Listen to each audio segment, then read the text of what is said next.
For those of you who saw my Inhumans IMAX video, I wasn't kidding. Marvel, if you're watching, I want my $15 back.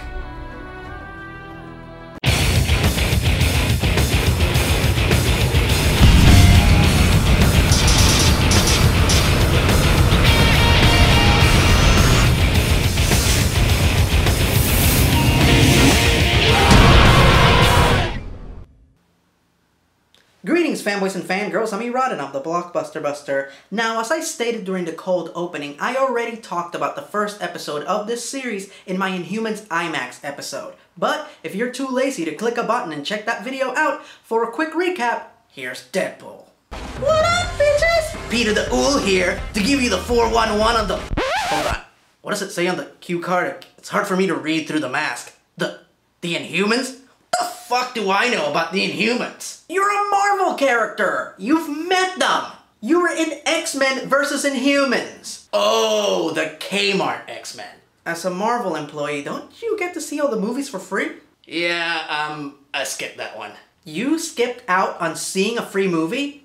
Why? Well, you see, the thing is, I had a colonoscopy scheduled for that week, and having a 3-foot hose shoved up my ass is far less painful than watching a Scott Buck show. Huh.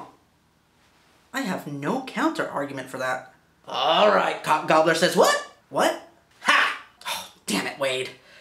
Now let me think. Who could I get to do a recap of the Inhumans IMAX experience? Oh! Uatu, are you there? Greetings, humans, I am Uatu. Yeah, we know who you are. Listen, Uatu, I need a quick favor. Would you mind recapping the Inhumans IMAX experience for us? No. What do you mean no? You're the watcher. You're supposed to watch everything.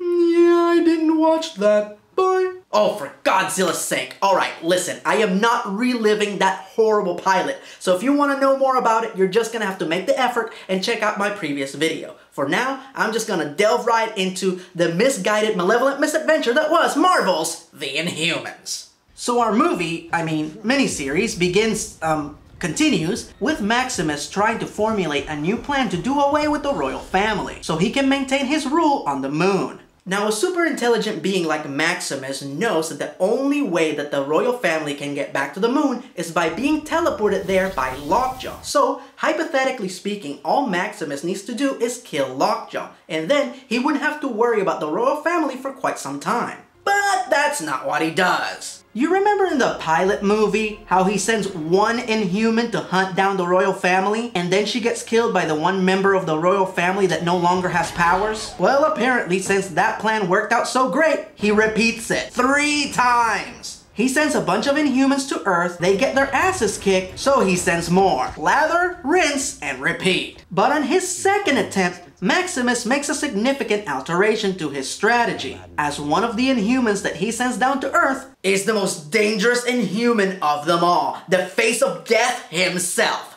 Mortis. Unlock the door. Oh, for the love of, that is Mortis? Lame. Look, I know this show had a tight budget, but could they have at least spent $20 more on his costume? Oh well, at least we're finally gonna get to see 2 superpowered Inhumans fight each other, and Mortis is a badass, so this should be good. Mortis!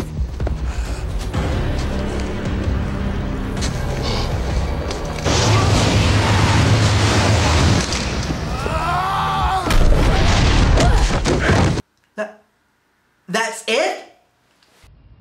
Damn! Meanwhile, remember how Black Bolt allowed himself to get arrested for no reason? Well, he then escapes, easily, with the help of another Inhuman, making his incarceration pointless. A mysterious scientist that studies Inhumans named Declan offers the almighty king of the Inhumans a ride on his helicopter. And Black Bolt just shrugs his shoulders, cause nothing bad could possibly come from this, and accepts a ride from this totally non-threatening stranger. Medusa arrives 1 minute too late, seeing her husband take off on the helicopter. Suddenly, Dr. Good and Sexy shows up for no reason, and Medusa threatens her at gunpoint to help her find Black Bolt. Our heroes, everyone. Dr. Good and Sexy then uses her helicopter finding software she just so happens to have on her laptop to track Black Bolt. Wait, Medusa, a superhero, needs the help of a cute, quirky blonde with computer skills? Why does this seem so familiar?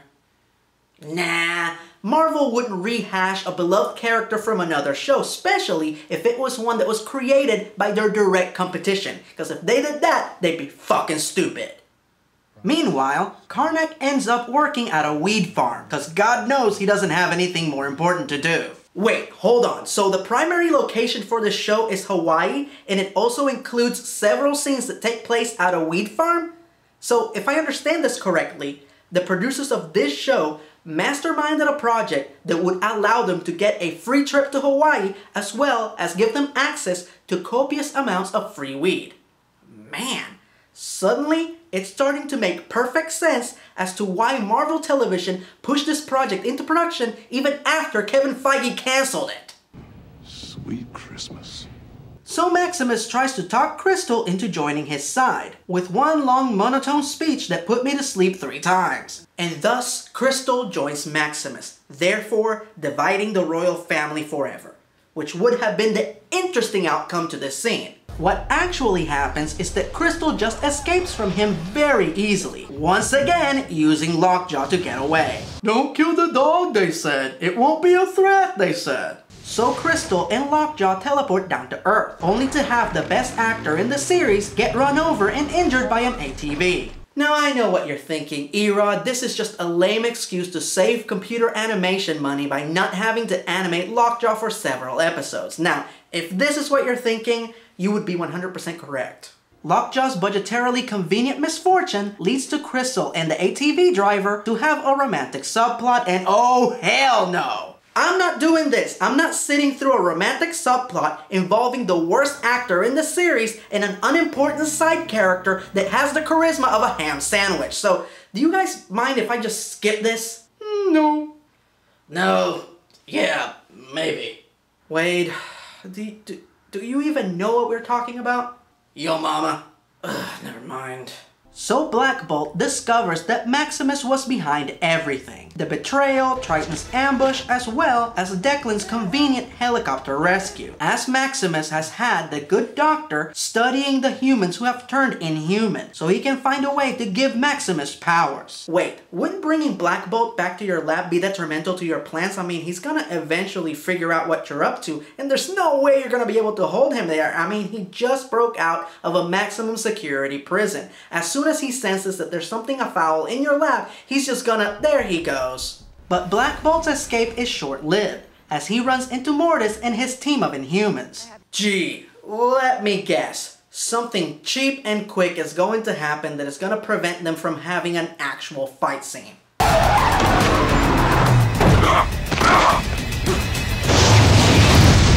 Man, I should start taking bets. So shortly after that Michael Bay approved sequence, Black Bolt and Medusa reunite and head out to find the rest of the royal family. Meanwhile, Karnak also gets a romantic subplot with one of the weed farmers, cause he's just so appealing? I want to be around you like all day. Thanks. This despite the fact that you snore in your sleep. And the second toe on your left foot is crooked. Okay, look. Admittedly, Ken Lung and Jamie Gray Hyder are way better actors than Flighty Flake and Buff McStudmuffin. But I'm still going to skip this. It's already painful enough to sit through this show, let alone having to endure 2, count them 2, pointless romantic subplots. So does anyone have any objections, questions, or concerns? No. Oh, I have a question. Sure, go ahead, Wade. Does this show have unicorns? No. Scarlett Johansson in a thong? No. Yeah, then I don't give a shit. You already said that. Cock Gobbler says, huh? Huh? Ha ha ha! Damn it, Wade. Just leave. Deadpool-o! Meanwhile, Karnak runs afoul of the cartel that came to collect the weed, and they decide to string him up and use him as a piñata. Gorgon conveniently shows up to save him in the nick of time. And soon thereafter, they reunite with Black Bolt and Medusa. Who's this lovely human?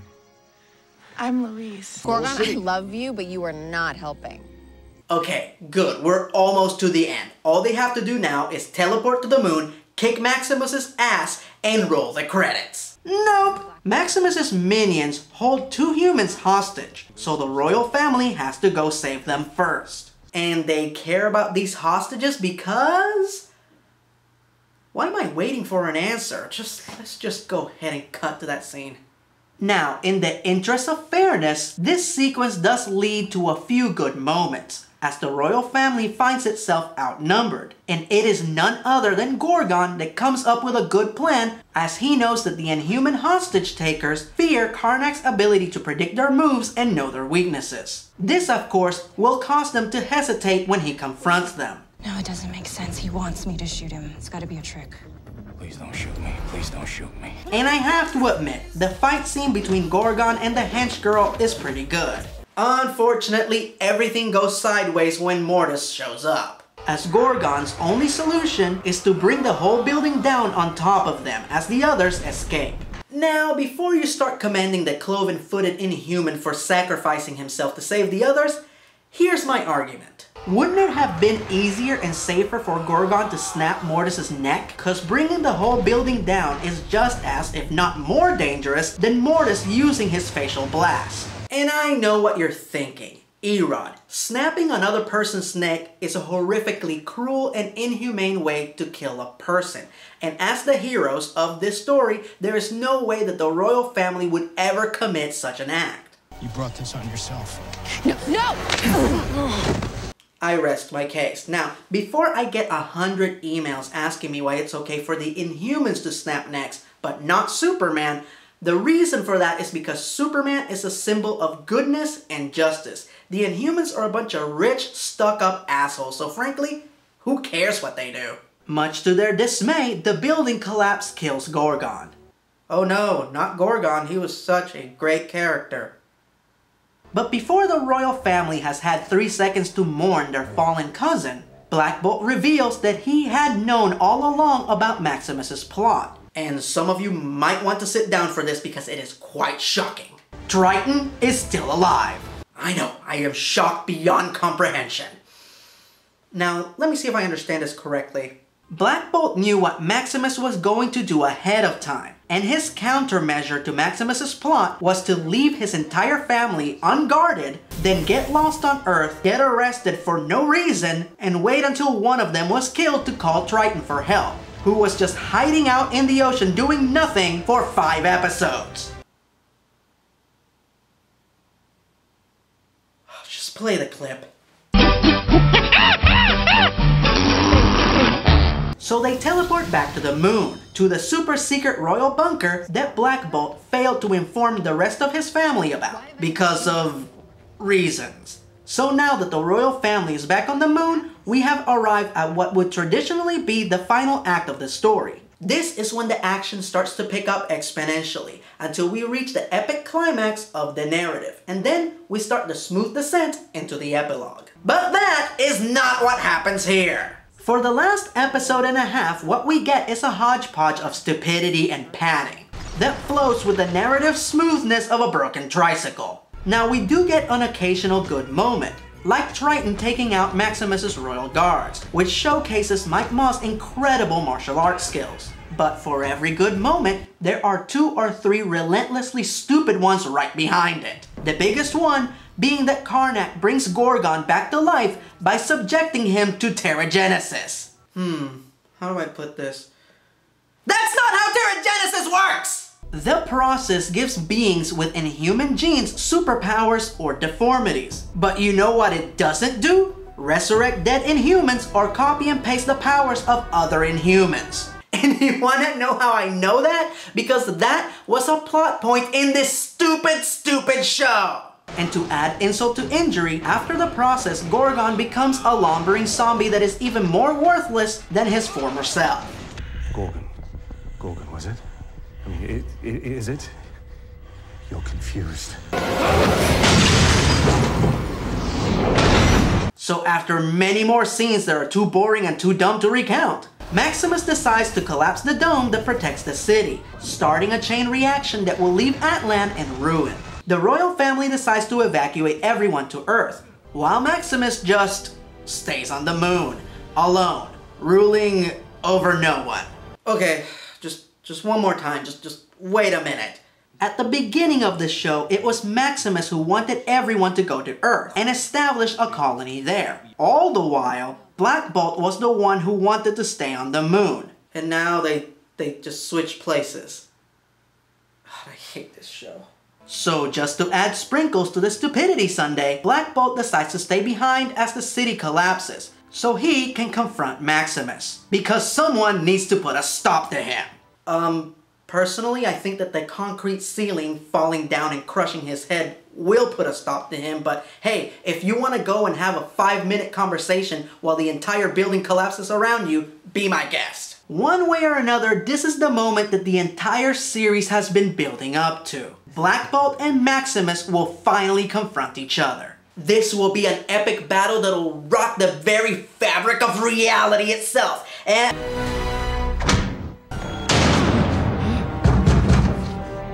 Black Bolt! What are you doing? Open the doors! Don't leave me in here! That's it? He just punched him and then he just locked him in the bunker below? But we didn't get to see him use his quasi-sonic scream. Goodbye, brother. But he can destroy entire planets with one scream. 2 words should have turned that building into dust and...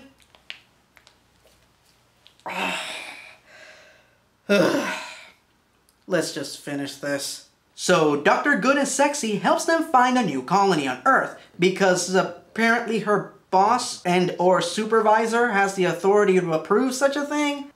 You know what? Who cares? Why not? So this terrible, terrible show finally ends after 6 annoying, mind-numbing hours that I will never get back. This show is a quasi-sonic sack of shit. If I were to remove all the pointless side stories, characters, and plot points, it would only be about 3 episodes long. Unlikable characters, generic action, cheap production design, and terrible writing are just the tip of the iceberg. While the Inhumans are not the best Marvel characters, they are certainly better than what we got in this series. A bunch of unrelatable, uninteresting, underdeveloped, unappealing jerks that I wouldn't want to spend 1 minute with, let alone 6 hours. And once again, I would like to clarify that I am talking about the characters here, not the cast, as I feel that they were all well chosen.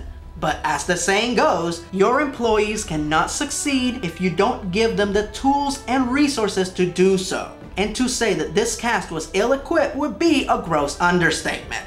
Now, were there good moments? Absolutely.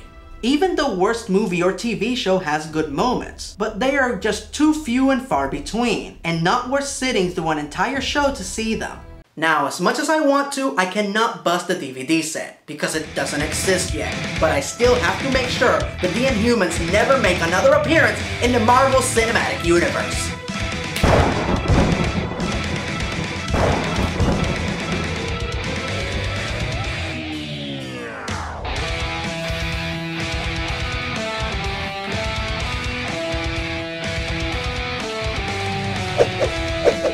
Goodbye, brother.